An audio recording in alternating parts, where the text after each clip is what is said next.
Sri Gurubhyo Namaha. Harihi Om. Jai Shri Ram. Welcome to our next episode in our complete reading of Srimad Valmiki Ramayana. And in today's episode, we would be continuing with Gangavataranam. Yesterday, we heard about Sagara Maharaja. He having one child from one of his wives, and due to a boon, he has 60,000 children from his other wife. Both the wives had children because of the boons that Sagara Chakravarthy received, and how he banished his own son Asamanjasa because he made a grave mistake. The son was punished, and now we are now going to look at how he performed the yagna that he wanted to perform. So he enters the Yagashala. Now the Yagashala is between Himavat Parvata and Meru. He picks up a very wonderful place. There they sit for the yagna, and as they sit for the yagna, they also bring the Yagashva. Sagar Maharaja starts the Ishti, starts the yagna. The yagna is progressing, and all of a sudden, the yagna Ashva is stolen. Devendra uses his magical powers, his celestial powers, comes there and takes away the yagna Ashva. The Rutviks who are watching all these proceedings, they inform Sagar Maharaja and say, "Hey Maharaja, now you are supposed to get back the Yajnashva." Sagara Maharaja looks at his 60,000 sons and says, "Go search for the Yajnashva." And these 60,000 sons of Sagara Maharaja or Sagara Chakravarthy, they were extremely over enthusiastic. And because they were thinking less and acting more, these guys, while searching for the Yajnashva, they started killing every prani that they were seeing. Okay, but they were not able to find it. So they started digging the earth. Each of them said, "I'll take one yojana each." So 60,000 people, 60,000 yojanas. They started digging. They went down, and then they saw the great elephants, which are considered to be bearing the weight of the earth. And from there, they go further down, almost till Patala. But they keep killing every animal that was being seen. They almost reach till Patala, that they come back to Sagar Maharaja or Sagar Chakravarthy and say, "Hey Pita, we really were not able to find out the Yajnashva. We don't know where it is hidden." Now Sagar Maharaja says, "You go and search even in Patala."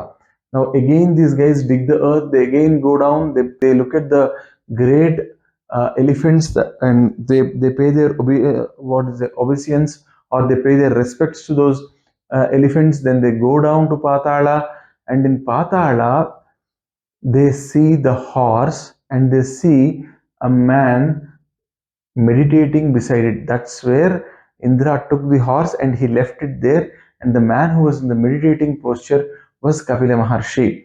Now I'll just take you a little back in the story. We'll come back to this Kapila Maharshi wala part, but I'll take you a little back. See, when these guys were killing every prani that they were seeing, see, this is a second search. In the second search, they came to the horse and the Kapil Maharshi. But first time when they were searching, they did not really reach Patala, right? But they were killing every animal, every living being that they were seeing on the path. And when this entire papa is increasing, the Devatas will rush to Chaturmukha Brahmaji and they will ask, "Why are these guys doing this? Why can't they do it in a proper way? Why are they doing this incessant killing of innocent pranis?" Then Chaturmukha Brahmaji says, "See, they are doing this sort of very bad activities because their end is getting near. And how will they end their lives? They will now go and try to find the horse. The horse is near Kapila Maharshi, and when they find the horse, they'll not just take back the horse, they'll try to harm Kapila Maharshi.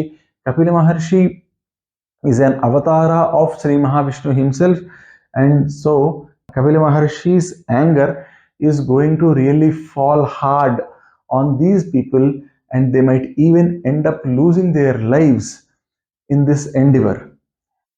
Devatas are happy because if Brahmaji says they are going to end their lives in this endeavor, that's a relief to the ears of these Devatas, because the fundamental job of Devatas is to maintain the order.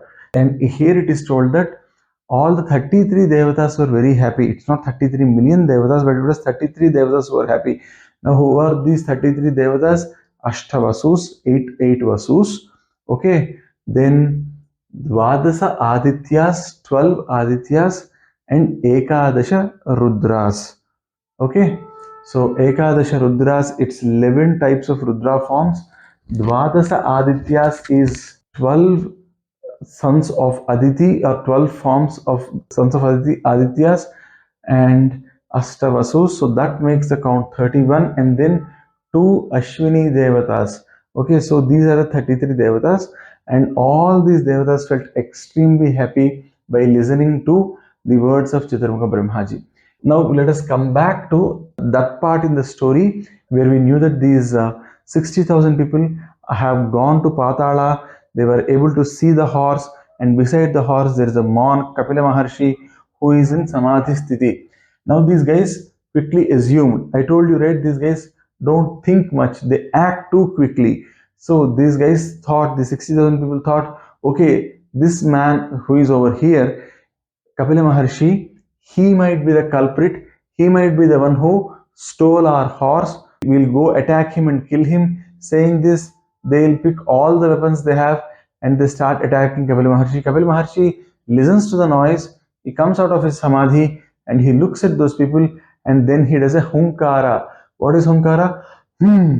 He does just a hunkara, and that brings out a lot of fire. And with that, all these 60,000 men are burnt, and now they remain as heaps of ash.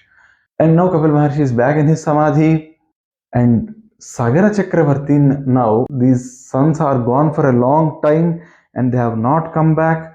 Sagara Chakravarthy doesn't know what is happening, so he sends his grandson Anshumanta in search of the 60,000 people and the horse.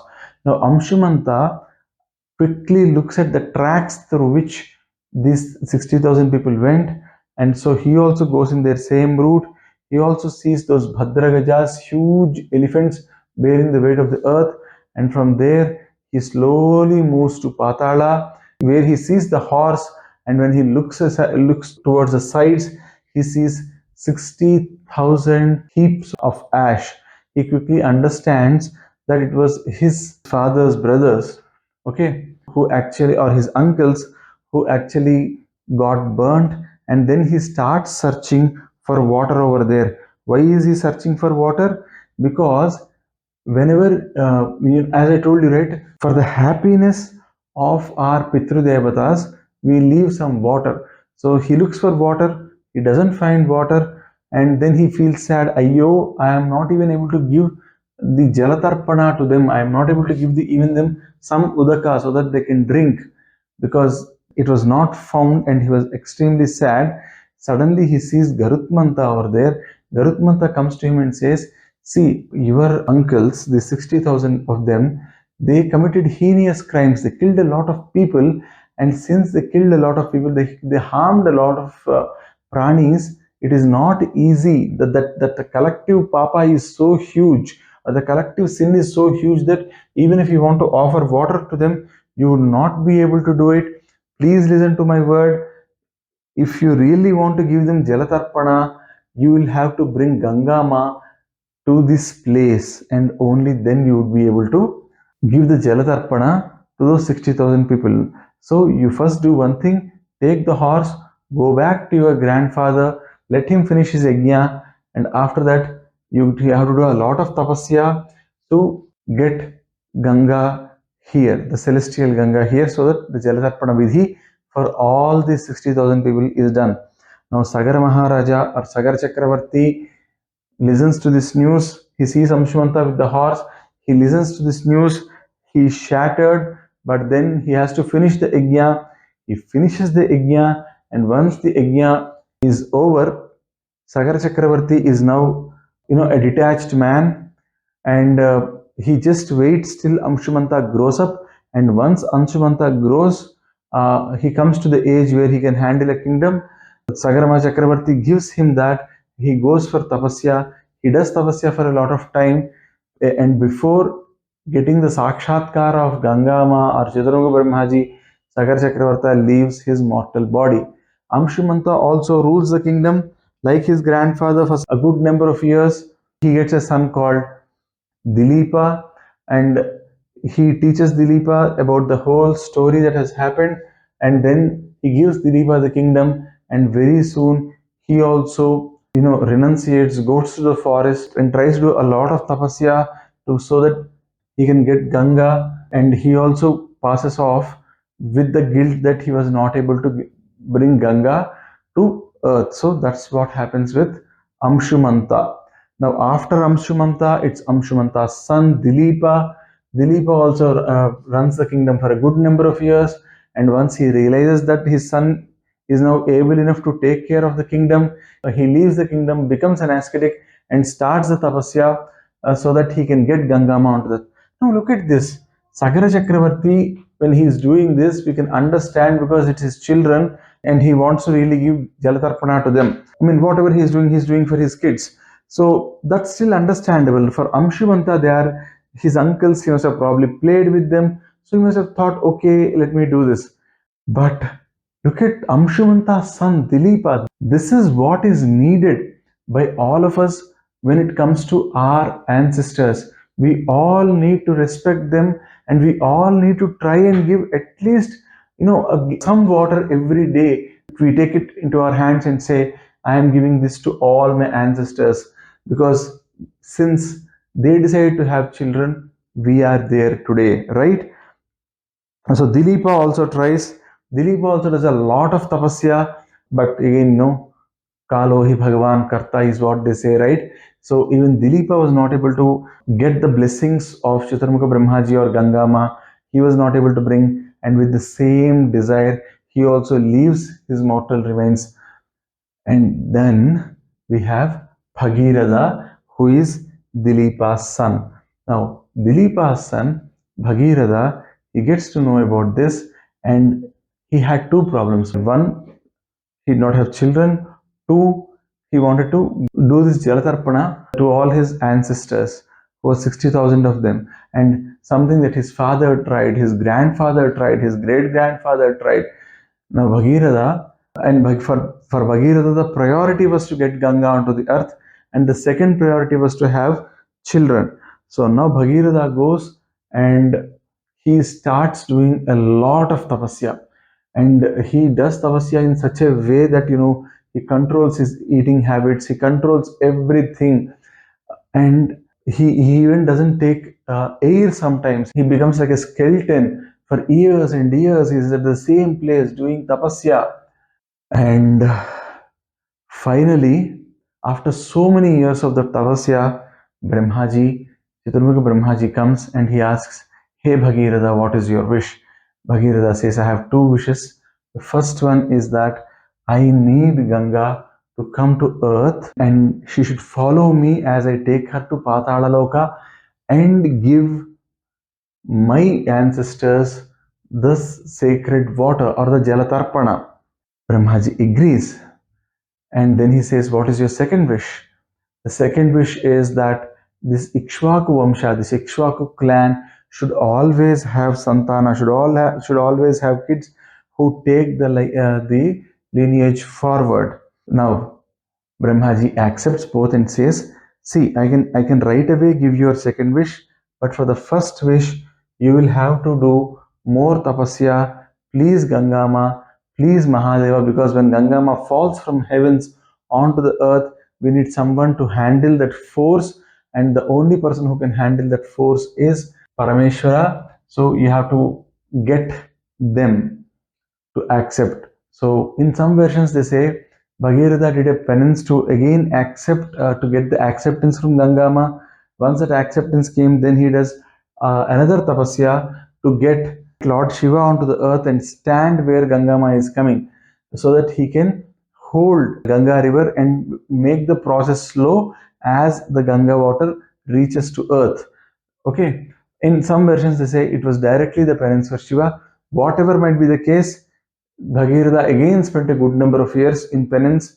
Now, Gangama came, she accepted to come. Now he did a penance for Shiva. Lord Shiva also accepted that he would come and hold Ganga. So once Shiva accepts, Bhagiratha again invites Gangama and says, "Hey Ma, now you come onto the earth." Now, Gangama, she starts from the Swargaloka and with full force she is now coming onto the earth from the skies, and she thinks, okay, with my force I can actually destroy the entire stuff on earth. How much confidence does the Shiva have that he thinks that he can control me, saying that the entire water gushes onto Shiva's Jatajuta. Now Shiva looks at this and he realizes what Ganga is doing, and he smiles to himself and says, Ganga thinks that I can't handle her speed.